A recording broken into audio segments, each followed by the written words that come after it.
গতদিন আপনাদেরকে বলেছিলাম আমি আর শ্রীমঙ্গল আমার পছন্দের তালিকায় রাখতে পারছি না। তার কারণগুলো একে, একে বলছি।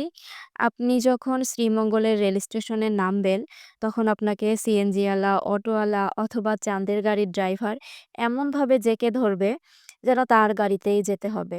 কোথায় যাবেন, বিভিন্ন জায়গার বর্ণনা তারা দিতে থাকবে। সাথে পারলে আপনার হাত থেকে ব্যাগটা নিয়ে নিবে এবং আপনি যতদূর হেঁটে আসবেন আপনার সাথে, সাথেই আসবে। আবার আপনি যদি কোনো সিএনজিওয়ালার সাথে ভাড়া নিয়ে দামাদামি করেন, পরবর্তীতে তার সাথে না যেয়ে আরেকজনের সাথে কথা বলতে যান, তাহলে আপনার সাথে ঝামেলা শুরু করে দিবে।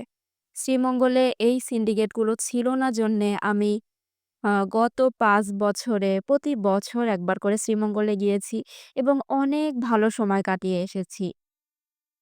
সেই সাথে ভাড়ার কথা আর কি বলবো, বর্তমানে ভাড়া এত বেশি চায় যেটা আসলে বলার বাইরে।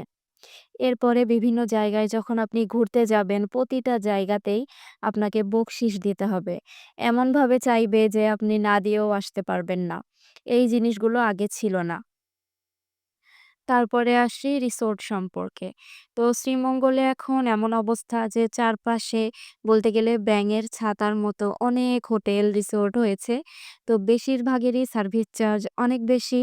মানে তাদের সার্ভিসের তুলনায় তাদের চার্জটা অনেক বেশি এবং বলতে গেলে ১ টা ২ টা কটেজ নিয়ে তারা রিসোর্ট বানিয়ে ফেলেছে।